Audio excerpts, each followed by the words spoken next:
El arbitraje fiscal internacional. Los híbridos financieros. Introducción. El concepto de arbitraje financiero es aplicable cuando aparece divergencia en los precios del mismo activo financiero cotizado en mercados distintos. El árbitro es el que aprovecha la oportunidad de beneficio causada por la discrepancia o diferencia de precios. Por tanto, compra el más barato de los activos y vende el más caro. La compra pretende elevar el precio del más barato y su venta bajar el precio del más caro. La operación de arbitraje se concibe en teoría como un beneficio sin riesgo y sin inmovilización de capital, puesto que puede realizarse íntegramente con dinero en préstamo o garantías varias. Vaya por delante, que, como confirma la crisis financiera actual, el mundo real no concuerda y el arbitraje siempre implica riesgos y capital. Las estrategias de arbitraje fueron uno de los vectores determinantes de la financiarización de la economía global, cuyo soporte fundamental fue la aplicación empírica de la economía financiera universitaria. El conocimiento financiero formal se convierte en un recurso competitivo en los mercados financieros. El más destacado fue la teoría del precio de las opciones, comentado por Black-Scholes, 1973. El beneficio de arbitraje libre de riesgo puede realizarse mediante la compra de activos subvalorados y la venta de activos sobrevaluados. El arbitraje es un tema central en la obra de los teóricos de las finanzas, vencedores del Nobel de Economía, Miller-Scholes y Merton. Estos dos últimos partícipes, además, en la creación del Long-Term Capital Management, cuya caída en 1998 anticipó el efecto perverso de los derivados financieros y el arbitraje en el sistema financiero global. Arbitrar significa, entonces, una apuesta sobre las diferencias o discrepancias en los precios de los mismos activos en distintos mercados, locales o internacionales. No es persuasivo sostener que el arbitraje no es especulativo, porque, en principio, se ejecuta compra y venta simultáneamente y no lo es puesto que aún así la propia técnica puede influye sobre las diferencias de precios en los distintos mercados. Ahora bien, ¿qué es el arbitraje financiero y fiscal? El arbitraje financiero es inseparable del arbitraje fiscal local e internacional. Al límite, la expansión del mercado de los derivados financieros es razonablemente explicado por algún autor como un proceso de técnicas de arbitraje fiscal.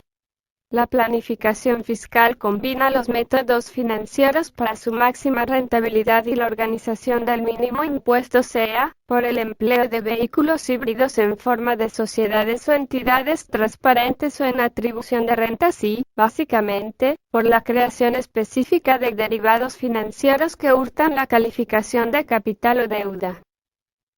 La proliferación de formas e instrumentos financieros híbridos fue de clara utilidad para la planificación fiscal tendente a la nula imposición, sea local o internacional. Pero, no solo, la contribución de las operaciones financieras estructuradas al concepto de planificación supuso un paso adelante, puesto que el objeto del beneficio financiero se apoya en el aprovechamiento de la ley tributaria. El no pago de impuesto como fuente de renta. El coste se convierte en beneficio financiero.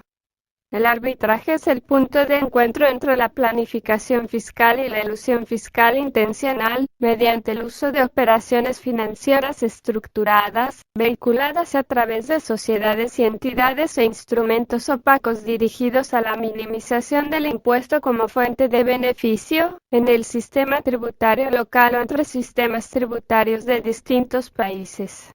Esto se refleja en el aprovechamiento fiscal intencional de las diferentes calificaciones jurídicas que ofrece cada sistema tributario, por un lado, respecto a las sociedades con personalidad jurídica sometidas a impuestos separados en transparencia fiscal con imputación de rendimientos positivos a los socios y las entidades de atribución y, por otra, con referencia a instrumentos financieros híbridos o sintéticos, que replican o sintetizan, a la par, características convencionales de deuda y acción o participación en el capital social. alteran la naturaleza jurídica de flujos de renta, intereses o dividendos, transforman ganancias en pérdidas de capital o generan gastos deducibles sin ingresos correlativos. Así, mediante el arbitraje fiscal se aspira a que la operación pueda producir consecuencias dispares según la forma organizacional que la promueve, persona transparente o sujeto de derecho. La asimetría del tratamiento de las partes, en el que un gasto deducible en una, por ejemplo los intereses, no implica su integración como ingreso en la otra, o el desequilibrio que supone la deducción de las pérdidas realizadas y el diferimiento indefinido de los beneficios. El arbitraje financiero tiene un efecto temporal limitado, porque en su propia actuación, compra y venta del activo, elimina la oportunidad de arbitraje sobre los precios. Pero, este no es el caso del arbitraje fiscal, en el que la oportunidad de arbitraje no se funda en la discrepancia de precios, sino que resulta de un esquema previo de aprovechamiento de ventajas fiscales y la circunvención de las desventajas, con la finalidad subyacente del no pago del impuesto. El arbitraje fiscal permite, entonces, explotar las diferencias entre los distintos sistemas tributarios o dentro del sistema tributario propio, mediante formas e instrumentos que procuran ventajas que de otro modo no se obtendrían. O, en palabras de Scholes, una oportunidad de eliminar cualquier impuesto sobre la renta mediante simples técnicas de arbitraje. Sería un error, no obstante, escindir el arbitraje fiscal del propósito general que inspira el arbitraje financiero. La premisa se funda en la interrelación entre inversión, financiación e impuestos. Y de lo que se trata es de conseguir por anticipado la maximización de los beneficios después de impuesto. La clave no es solo la creación de operaciones financieras estructuradas con finalidad fiscal exclusiva, sino que las operaciones con finalidad fiscal sean creadoras de beneficios financieros. El núcleo de la idea consiste en que cualquier tipo de ventaja fiscal posición a largo plazo pueda transformarse en ingreso financiero posición a corto plazo. La fuente de los beneficios financieros es el mínimo impuesto, la reducción, diferimiento o inexistencia, que anticipa la operación estructurada. La planificación fiscal es el eje de cualquier operación o transacción que se pretenda, y el reconocimiento del coste tributario como otro más, dentro de la estructura de la decisión de inversión y financiación. La organización de la producción para maximizar el beneficio después de impuesto requiere que se considere la postura fiscal de las partes del contrato, al momento del inicio de la transacción y en el futuro. La planificación fiscal efectiva persigue la maximización del beneficio después de impuesto, pero, intrínsecamente, mediante el uso y empleo de esquemas de formas e instrumentos con finalidad fiscal exclusiva, o sea, para la minimización del impuesto y el máximo beneficio del mínimo impuesto. Y aquí es donde el tax arbitraje muestra su relevancia financiera. Dice Scholes que es posible eliminar todos los impuestos sobre beneficios mediante el arbitraje fiscal, esto es, generando beneficios positivos después de impuesto mediante la compra de un activo mientras, al mismo tiempo, se vende otro sin coste de inversión ni riesgo. El arbitraje fiscal, como cualquier tipo de arbitraje, consiste en la compra de un activo, long position, y la venta de otro, short position, para crear un beneficio seguro pese al nivel cero de inversión neta.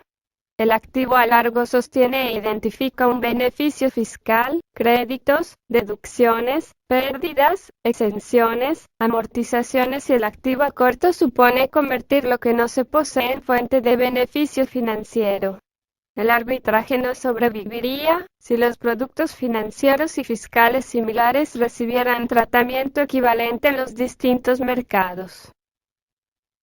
El arbitraje fiscal es técnica financiera, la alquimia anticipadora que transforma costes en beneficios y beneficios en costes.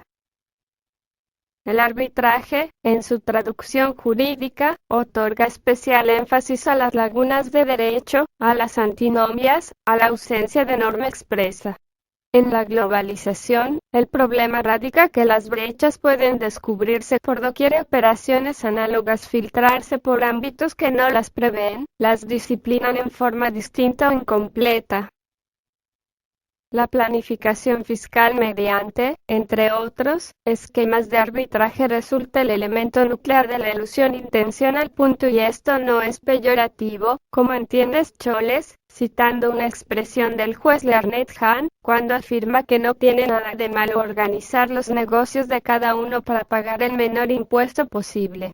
En verdad, esto es indiscutible, a pacto que se cite en su totalidad nadie está obligado a pagar más que lo que exige la ley. Comisioner contra Neumann, precisamente, se trata de pagar el impuesto que debe pagarse, ni más ni menos. El impuesto mínimo perseguible por el contribuyente no equivale a la minimización del impuesto como medio de circunvenir objetiva o intencionalmente la actuación de la ley tributaria. La planificación fiscal se identifica como instrumento de abuso del derecho en fraude de ley en sentido estricto, comprensiva de cualquier procedimiento de elusión, evasión o inclusive elusión fiscal intencional. Es la forma de la estrategia, técnica, estructura de inversión, financiación y la búsqueda del mayor beneficio después de impuesto a través de esquemas o diseños tendentes a su reducción, diferimiento, minimización o elusión. El beneficio del inversor no lo sería, si no fuera por el aprovechamiento financiero del beneficio fiscal pretendido. Y la opción de arbitraje integra la dicha formulación. Ahora bien, hay que saber qué es el arbitraje fiscal internacional. El arbitraje fiscal internacional supone el aprovechamiento de las diferencias o conflictos entre los sistemas tributarios locales, para maximizar beneficios financieros por la minimización del impuesto derivado sobre la misma transacción estructurada.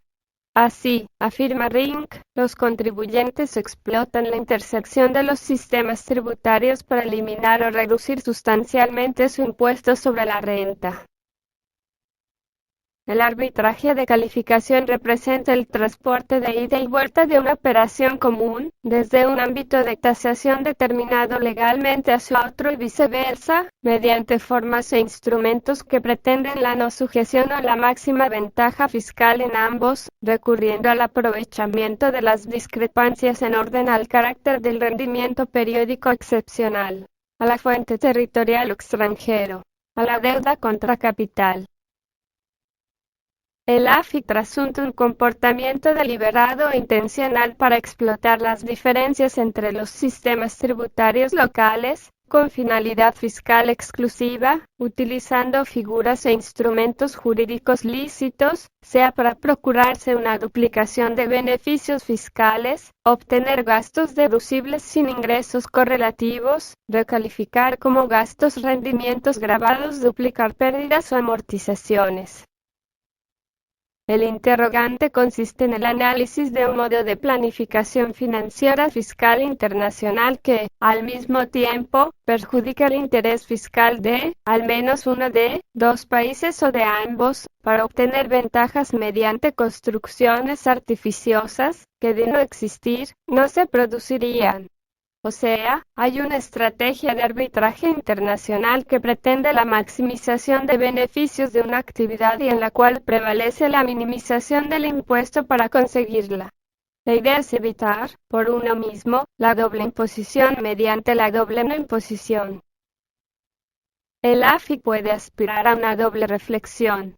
Por un lado, es una construcción impecable que orienta a la mejor explotación lícita por parte del particular de las ventajas fiscales allí donde se encuentren y por otro, que es una práctica de elusión intencional de la ley.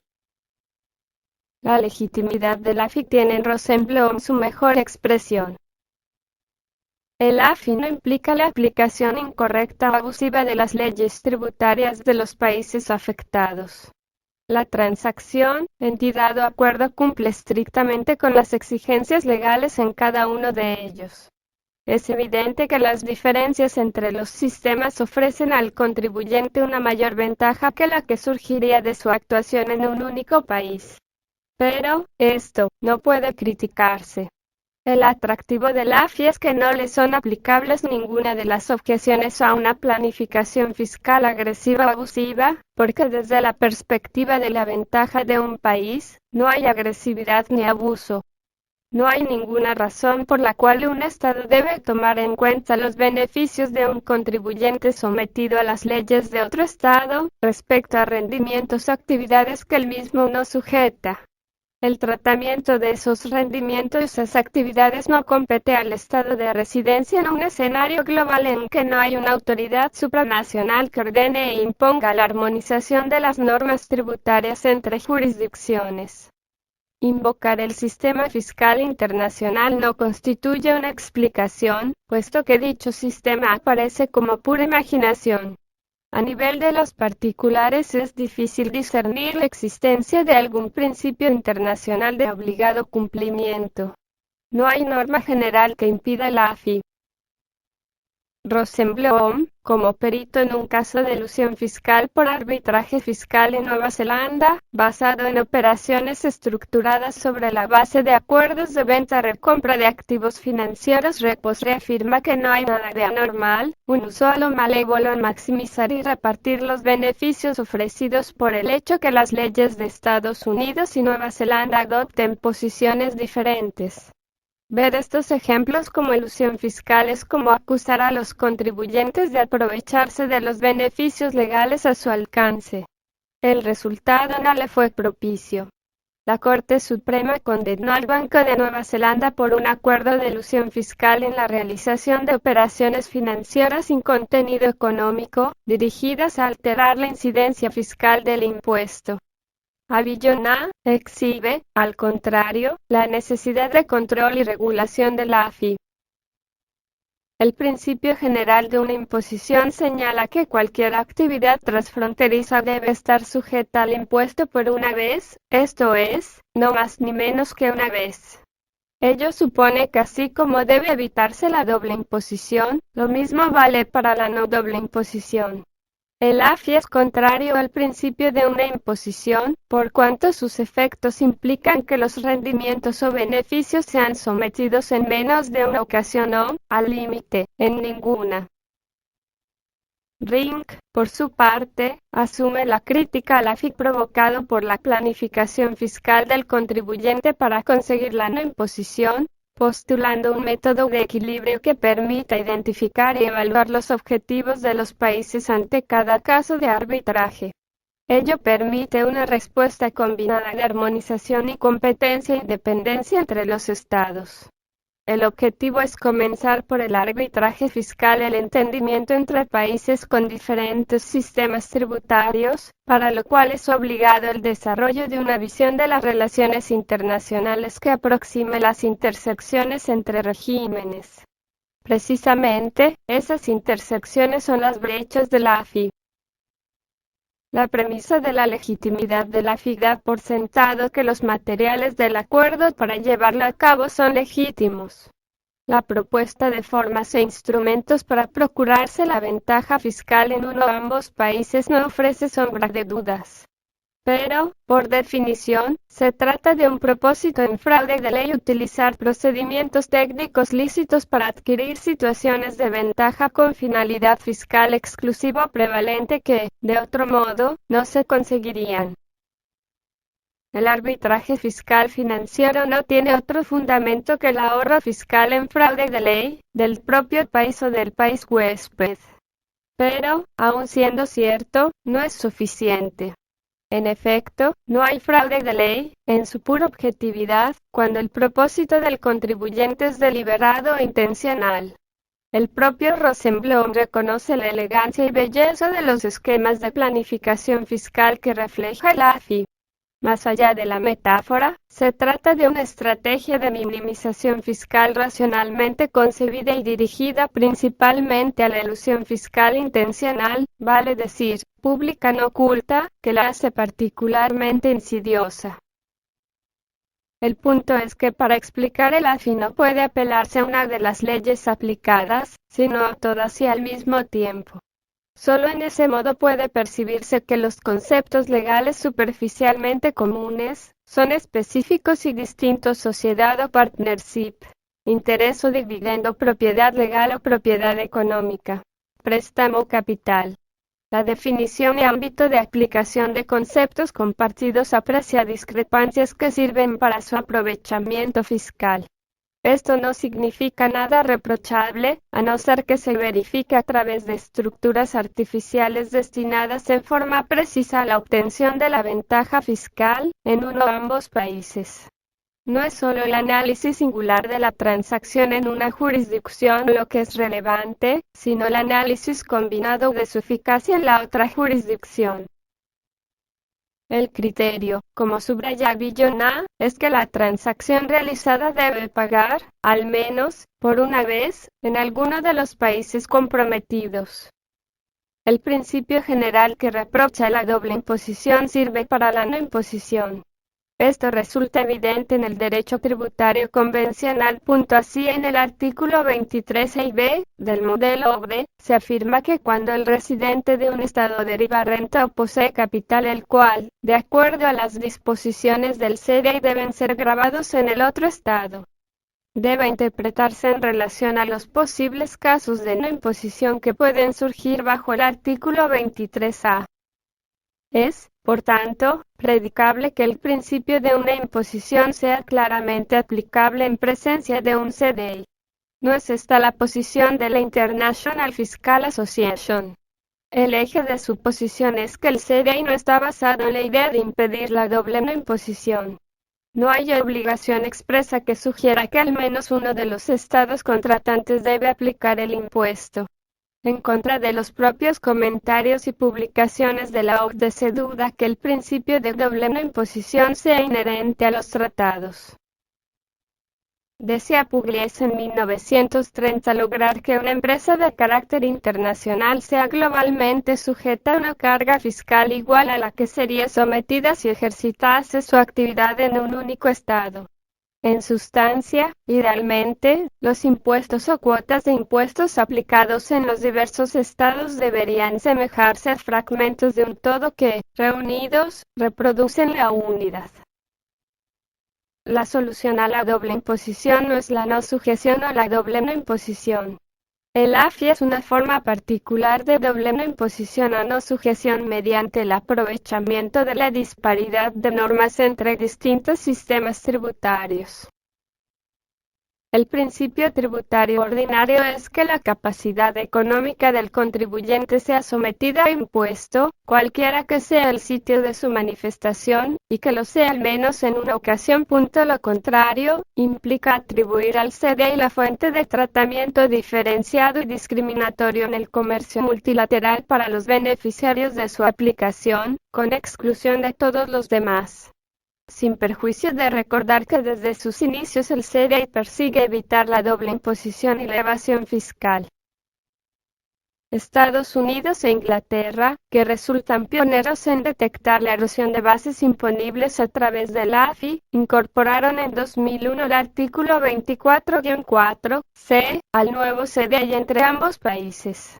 La disposición consiente a la eliminación del crédito de impuesto de Inglaterra ante ciertas circunstancias cuando los dos países tienen una perspectiva diferente respecto al propietario de los dividendos y, como resultado, los Estados Unidos que otorgan una deducción tributaria a los pagos que se miden con referencia al dividendo.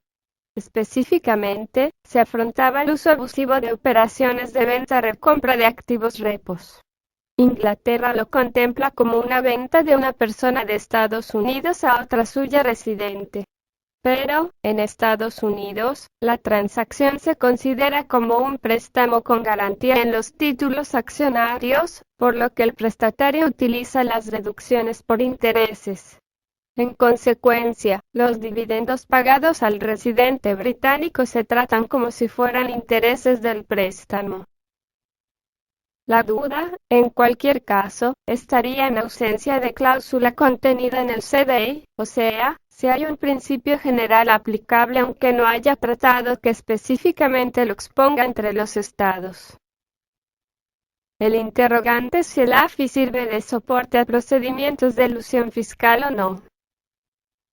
En el primer caso, la respuesta sería positiva, porque puede concebirse un principio general antielusión válido entre los estados cuya actuación no requiere de tratado para su propia aplicación.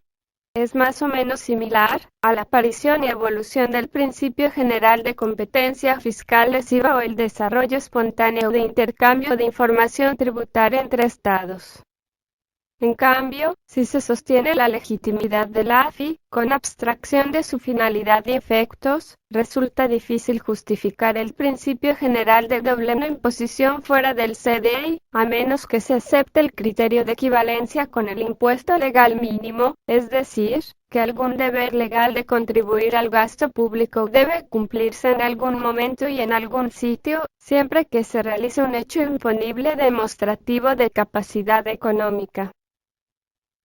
Es persuasivo sostener, conforme a las posiciones que afloran en la doctrina, jurisprudencia y estados, que la elusión fiscal mediante la AFI no es aceptable, puesto que implica erosión de bases imponibles por la no imposición de una actividad o transacción internacional en ambos sistemas tributarios, que hubiera debido sujetarse al impuesto, en al menos uno de ellos.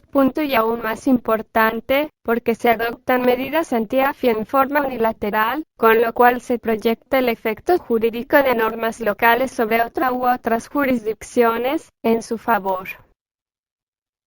El énfasis de Ring reside en la elaboración de reglas de conflicto que permitan un equilibrio entre los intereses fiscales de los estados implicados en el AFI. Es decir, en la eliminación de las intersecciones que facilitan las brechas para que ésta se produzca. No puede decirse que, al momento actual, esto no esté ocurriendo, si bien limitado a los Estados Unidos, Inglaterra y otros países del área anglosajona y Japón. La elusión fiscal mediante arbitraje. La posición del G20 y de la OCDE en materia de competencia fiscal lesiva y el control de los paraísos fiscales, intercambio de información y regulación de la industria offshore manifiestan un esfuerzo gradual de coordinación que desde la perspectiva de la competencia fiscal lesiva y el fraude fiscal organizado advierten de la preocupación por sus efectos en la erosión de las respectivas bases imponibles y, con igual argumento, el rechazo se extiende a la búsqueda de no sujeción a ningún impuesto mediante el deliberado intento de ventaja fiscal en el plano internacional. La preocupación de los Estados Unidos puede fijarse cronológicamente en 1998 cuando publica la noticia 98-5, relativa a la manipulación abusiva de generadores de créditos fiscales extranjeros. En 2000, el secretario del Tesoro Eisenstadt de los Estados Unidos afirma que el arbitraje fiscal consigue los mismos resultados que la competencia fiscal lesiva, pero puede ser más insidioso porque, típicamente, el arbitraje explota las leyes de una jurisdicción en un modo indeseado. Y añade que los resultados técnicamente correctos al amparo de una ley no significa que lo sean en su interacción con otra. Si en el plano doméstico podemos asegurar la simetría entre ingresos y gastos deducibles, no hacemos lo mismo en el contexto internacional, lo cual lleva a rentas sin imposición en ningún lugar del mundo. Por eso, sigue, los Estados Unidos están dispuestos al máximo esfuerzo de coordinación de sus propias normas tributarias con las de otros países, para impedir tanto la doble imposición como la indeseada doble no imposición. Esto se materializa, desde 2002, en el Forum for Tax Administration en la OCDE. En 2006, la Declaración de Seúl, promovida también por la OCDE, examina la función de los intermediarios fiscales asesores en relación al incumplimiento de las leyes y los acuerdos inaceptables de minimización de impuestos. Otro ejemplo desde 2004 es el Joint International Tax Shelter Information Centre, integrado por Australia, Canadá, Gran Bretaña y los Estados Unidos, cuyo propósito común es la identificación y restricción de las transacciones, acuerdos, esquemas de elusión fiscal abusiva. Es útil señalar la expresión elusión fiscal abusiva, que viene a coincidir con lo que defino como elusión fiscal intencional. En mayo de 2005, Gran Bretaña publica la Finance Act número 2, que afronta el AFI como elusión fiscal. El propósito amplio de la ley es denegar las deducciones pretendidas en ese país cuando forman parte de un esquema que implica entidades híbridas o instrumentos híbridos, y cuya finalidad es la obtención de una ventaja fiscal. En 2006, el comisionado Mark Everson del IRS testimoniaba su preocupación, por un lado, por la difusa práctica de abusar de créditos fiscales en el extranjero mediante operaciones financieras estructuradas que aprovechan las diferencias entre sistemas tributarios para duplicar beneficios fiscales y transacciones basadas en instrumentos y entidades híbridas para eludir las normas de Estados Unidos. El 16 de julio de 2008, el Tesoro y el IRS introduce importantes medidas reglamentarias que afectan el arbitraje fiscal internacional y aun cuando no sea ley, orienta sobre la posición de los Estados Unidos respecto al aprovechamiento de las disparidades entre sistemas tributarios, que merecen un examen detallado, porque afectan directamente las denominadas operaciones financieras estructuradas y los SPV, vehículos de propósito especial, a los que califica como acuerdos abusivos, contra los que se emplearán los métodos de substancia over form, de sustancia económica, los principios de deuda capital, y las normas antiabuso de las partnerships. La evolución del tratamiento del AFI en la última década confirma la preocupación de su tratamiento internacional y, a destacar, que proyecta la presencia de otras leyes dentro de los sistemas tributarios domésticos. La reacción jurídica es la propia de un sistema afectado, pero, al mismo tiempo, por el otro sistema, también afectado al mismo tiempo. En rigor, estamos asistiendo a la emergencia súbita de un principio general del derecho fiscal internacional que anticipa, en su modalidad informal, una orientación prioritaria de la globalización. Gran Bretaña. La Finance Act número 2 de 2005 de Gran Bretaña desarrolla el Chapter 4 Clause 24-31 y Schedule 3, relativo a Avoidance Involving Tax Arbitrage. El núcleo de la disciplina está en la presencia de un esquema Qualifying Scheme, que permite a sus partícipes la obtención de ventajas fiscales que de otra forma no se hubieran obtenido, mediante la implementación por entidades híbridas o instrumentos híbridos. El esquema plan diseña la creación de deducciones duplicadas, una deducción que no es correlativa a un ingreso gravable.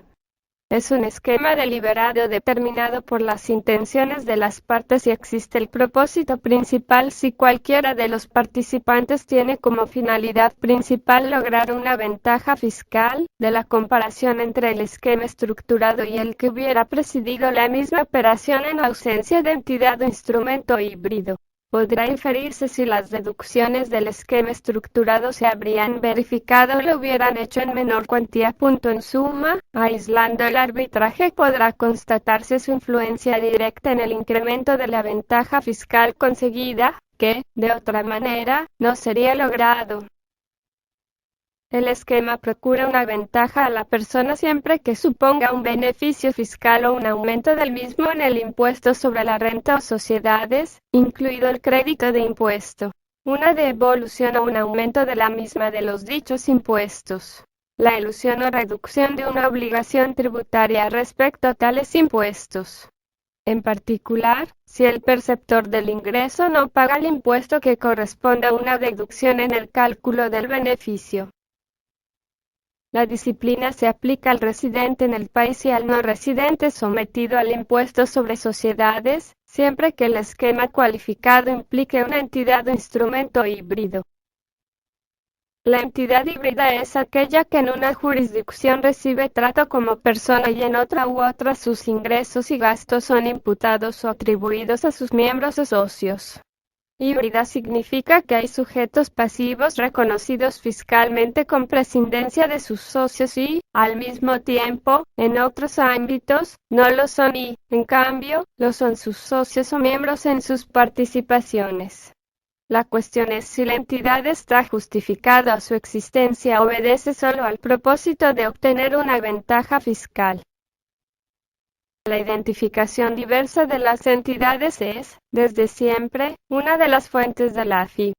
Por una parte, si es persona jurídica o algo similar sometida a gravamen separado en un país y en cambio, es un sujeto de derecho cuyos ingresos y gastos, beneficios y pérdidas se imputan o atribuyen en cabeza de sus miembros.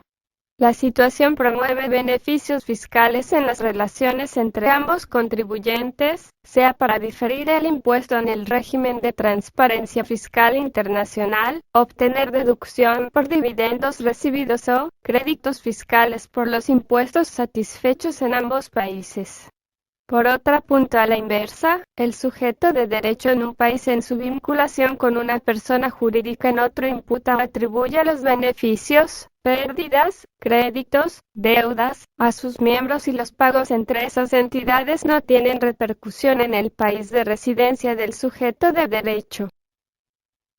Pero, la utilidad de las entidades híbridas, como se ha revelado, está directamente vinculada a la emisión de híbridos financieros, transformando el capital en deuda o la deuda en capital, que de otra forma no se podrá caracterizar. El esquema de la entidad híbrida no puede prescindir en su análisis del uso de instrumentos híbridos o por operaciones dentro del conjunto vinculado. Los instrumentos modificables o alterables, que facultan a las partes la opción de cambio de la naturaleza del beneficio derivado, sea como rendimiento, capital o ignorarlos. Las obligaciones convertibles en acciones condicionadas a un evento que a su emisión es razonable que se produzca. Instrumentos de deuda considerados como relaciones de crédito en Inglaterra, pero que son tratados como capital en la sociedad emisora conforme a prácticas contables aceptadas. Por ejemplo, la deuda subordinada, las acciones distintas de las ordinarias emitidas en el conjunto vinculado y la transmisión de derechos a favor de partes vinculadas que nacen de obligaciones y cuyo rendimiento se divide entre ellas. La idea que conviene retener es que el catálogo de híbridos financieros no identifica como tales a los híbridos mercantiles. Es decir, el AFI se apoya en categorías jurídicas mercantiles, pero, que por obra de la torsión financiera o el uso de derivados, se desvirtúan. No es que cualquier acción u obligación convertible indique una práctica abusiva, sino solo cuando representen un esquema de elusión predeterminado desde el comienzo son objeto de síntesis o réplica mediante derivados, para procurarse resultados jurídicos equivalentes a los que se consiguen por las formas jurídicas mercantiles admitidas. La ley restringe el arbitraje fiscal cuando hay presupuestos de duplicación de las deducciones, una deducción que no es correlativa al ingreso gravable y, también, cuando hay ingreso no sujeto que recibe el residente, pero que, no obstante, crea una deducción fiscal para el pagador. El esquema señala que el perceptor no está sometido al impuesto por el ingreso recibido y, a su vez, el pagador pretende aprovechar la deducción sobre el pago que satisface. No existe una ventaja fiscal en Inglaterra, sino una expectativa razonable de beneficio de las partes para obtener como resultado del arbitraje. Una, para ocultar un ingreso, de otro modo gravado, y otra, para aplicar una deducción por el pago en cualquier territorio fuera de Inglaterra. El pago es una aportación al capital de la sociedad y consiente su pago aplazado. El pagador satisface un importe mayor por las acciones para compensar el aplazamiento. El arbitraje surge cuando la sociedad pagadora obtiene una deducción fiscal por el importe adicional que compensa su pago diferido. La compensación equivale a un interés, pero, en ausencia de esta legislación, el importe recibido quedaría desgravado. Disguised interest, la administración informa al contribuyente que debe tomar cuenta en su autoliquidación su propia opinión o lo que la ley pretende. Voluntariamente, puede dejarse sin efecto la deducción pretendida, cancelando la eficacia del esquema e impidiendo ulteriores consecuencias. No es de extrañar que la ley británica haya merecido fuertes críticas desde los ámbitos vinculados a la planificación fiscal y empresas transnacionales. El adjetivo más usado es el de presentar al gobierno como policía global o policía internacional. No corresponde a Gran Bretaña decidir el tratamiento fiscal de las multinacionales no residentes, porque va más allá de los límites de su soberanía y competencias jurisdiccionales. La crítica es irrelevante. El propósito de la ley es, justamente, tomar en consideración no solo la ventaja en un país, sino el aprovechamiento simultáneo en el otro, en menoscabo de la elemental correlación entre el ingreso y los gastos deducibles matching principle de una operación estructurada para ello y que, de otra manera, no se hubiera llevado a cabo. La interacción de la doble deducción o la deducción sin ingreso gravable es consecuencia del arbitraje fiscal, que no de cada estado, y la reacción del ordenamiento jurídico obedece a la identificación de esquemas, planes, técnicas de maximización financiera del menor o nulo impuesto en ambos países. Un efecto claro de la ley británica, imposible de ocultar, es que la elusión por arbitraje fiscal reconoce el principio general a una imposición, que no a la doble no imposición, por vía de la ley local de efecto internacional. El presupuesto de la ventaja fiscal en Inglaterra comprende el análisis, sea para la entidad o el instrumento híbrido, del contexto de la operación en cualquier otro territorio que sea relevante para su calificación. La doble no imposición, que el propio modelo de rechaza ante un CDI, se entiende y extiende, inclusive sin tratado internacional de por medio. El principio de un impuesto, o el rechazo a la doble no imposición, es constitutivo del AFI y su reconocimiento legal unilateral es bastante para confirmarle como vía de elusión fiscal internacional. Una interpretación restrictiva podría considerar suficiente que el AFI sea disciplinado como abuso del derecho en fraude de ley, en su pura objetividad. Solo con esto quedaría en tela de juicio la presunta corrección de las técnicas de arbitraje fiscal. Pero, de la propia norma inglesa deriva una interpretación más amplia. En efecto, la obtención de ventajas fiscales incluye la elusión o reducción de una obligación en el impuesto sobre la renta o sociedades. Sección 30, 2c. El propósito de eludir o minimizar equivale a abuso del derecho por elusión fiscal intencional. Por ejemplo, patentes fiscales, cuyo carácter público la distingue de la evasión. La propia ley individualiza los ingresos no liquidados o la deducción en el cálculo de beneficios o ganancias como efectos particulares. 32c4. Es absurdo decir que Inglaterra va más allá de sus límites por interpretar el AFI como un fenómeno que debe afrontarse desde la perspectiva doble de su formulación, en uno y en otro país.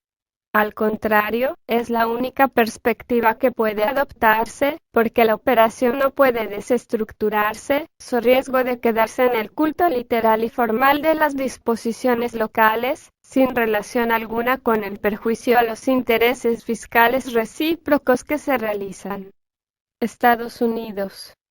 El Tesoro y el Internal Revenue Service promueven la noticia 98-5, Foreign Tax Credit Abuse, del 20 de enero de 1998 en la que detectan operaciones abusivas de motivo fiscal dedicadas a la adquisición de generadores de créditos fiscales extranjeros, que pueden utilizarse para ocultar del impuesto americano renta no gravada en el exterior.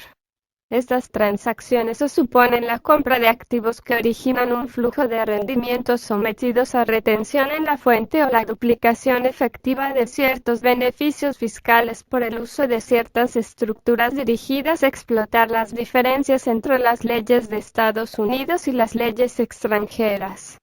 Las operaciones identificadas sirven para arbitraje transfronterizo que permite la duplicación efectiva de los créditos fiscales.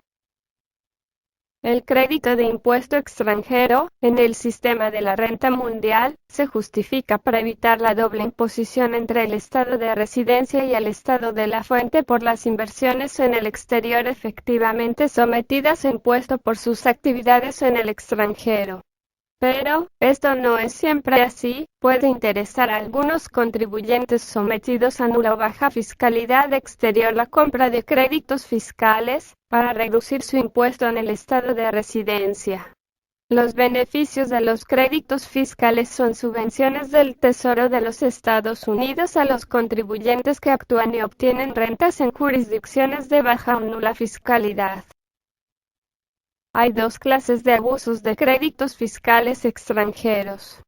Primero, la transferencia de la deuda tributaria por la adquisición de un activo que genera un flujo de renta sujeto a retención en la fuente, préstamos de títulos y compras en combinación con total return swaps. El crédito fiscal es efectivamente comprado en base a un esquema estructurado en cuya virtud el beneficio económico esperado es ínfimo respecto al dicho crédito fiscal. La sustancia económica. El segundo, determinadas transacciones que consisten en arbitraje fiscal internacional permiten la duplicación de beneficios fiscales. Estos se producen cuando los Estados Unidos garantizan beneficios fiscales y, al mismo tiempo, otro país lo hace con respecto a personas distintas, respecto a los mismos impuestos o ingresos. Crédito fiscal pleno y parcial o exención o un tipo de gravamen preferente sobre ciertos rendimientos. Estos beneficios duplicados derivan generalmente de situaciones en las que los Estados Unidos y el país extranjero tratan toda parte de la transacción o importe en modo diferente en sus sistemas tributarios.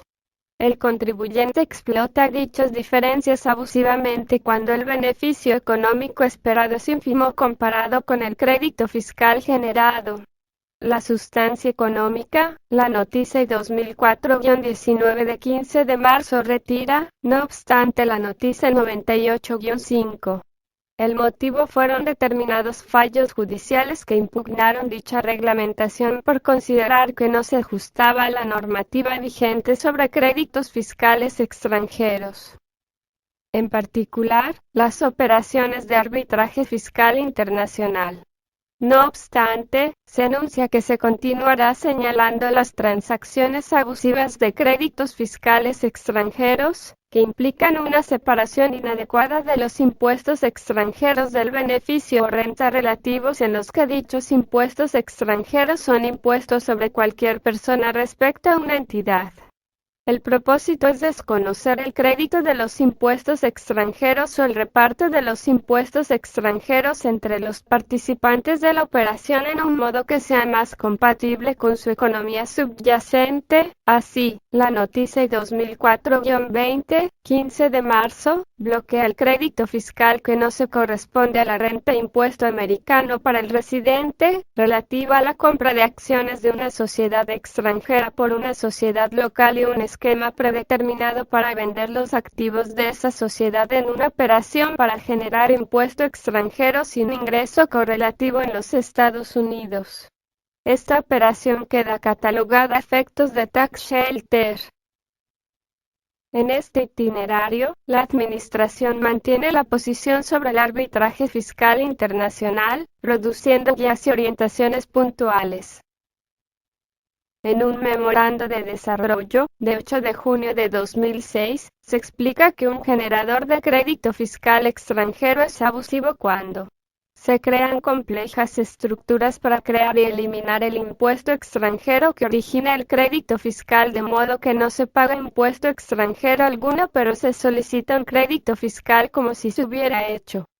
Se crean y eliminan los ingresos extranjeros del contribuyente americano solicitante del crédito fiscal, de modo tal que hay un crédito sin ingreso. Las circunstancias apuntadas se refieren a un prestamista americano que presta a un extranjero cuyo retorno se pacta en crédito fiscal exterior o a un prestatario americano a un no residente que le permite el pago en créditos fiscales en el extranjero, en lugar de intereses deducibles. La reflexión sobre el arbitraje fiscal, tomando como eje los créditos fiscales, avanza sobre la individualización de ciertas transacciones estructuradas financieramente, básicamente apoyadas en híbridos financieros y sintéticos, sea por multinacionales o agentes y servicios financieros, exclusivamente dirigidas a obtener créditos fiscales extranjeros para emplearlos en la reducción de su impuesto en los Estados Unidos, sin que quepa doble imposición del beneficio de la renta declarada. Las operaciones transforman el hecho tributario en fuente de beneficio financiero y se reparten su coste. Su desestimación apela a los diversos métodos de interpretación disponible: deuda capital, sustancia sobre forma, sustancia económica y normas antiabuso de partnerships.